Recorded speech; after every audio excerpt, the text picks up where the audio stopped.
Bangladesh is on the edge.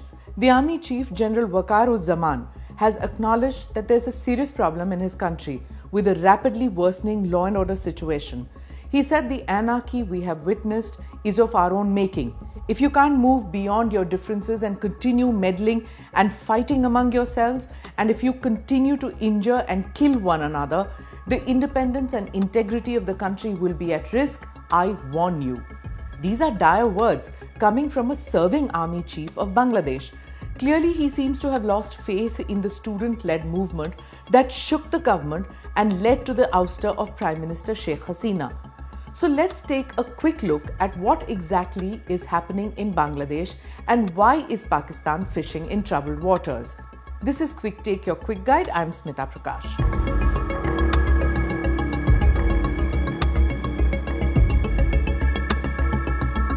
The Army Chief's criticism is interesting because Bangladesh has a long history of military coups.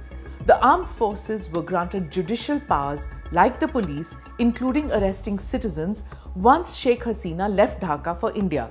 But even the army seems to be shocked with the murder and anarchy on the streets of Bangladesh. The sharp spike in violent crimes in Bangladesh, vandalism and rioting is the order of the day. There are cracks developing in the ruling caucus. Nahid Islam, the student leader who led the movement against Hasina, has stepped down as Bangladesh's interim information advisor. He will now lead the National Citizen Party. Parliamentary elections are expected either by the end of this year or sometime next year. Nahid is set to challenge the Hasina-Zia dominance that has ruled Bangladesh for decades. Dr. Yunus কখনোই জামাত বা বিএনপির সরকার নন, উনি তাদেরকে represent করেন না। Doctor Yunus represent করেন গণঅভ্যুত্থানকে। Meanwhile, in a surprising geopolitical shift, Bangladesh is resuming direct trade with Pakistan after 50 years, a move that raises eyebrows considering the brutal history of the 1971 Liberation War. There are concerns within the army about the possible interference from the Pakistan army through political proxies, a move strongly opposed by senior commanders. A major point of contention is the potential appointment of Lieutenant General Muhammad Faizur Rahman, who is viewed as an Islamist and a radical, as the new Bangladesh Army Chief, as he is believed to have the support of the Pakistan Army. What does this mean for India? For New Delhi, Bangladesh has always been a key strategic partner.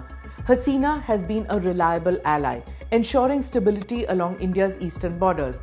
But with growing unrest, a rising youth opposition, and shifting diplomatic ties, India can't afford to be a silent spectator. This comes at a time when Prime Minister Modi and Yunus are likely to meet in April in Bangkok on the sidelines of BIMSTEC summit. During a recent meeting between Prime Minister Modi and US President Donald Trump, when asked about Bangladesh, Trump said, "I'll leave it to Prime Minister Modi." Bangladesh's future is at crossroads. The question is who will control the next sequence of events.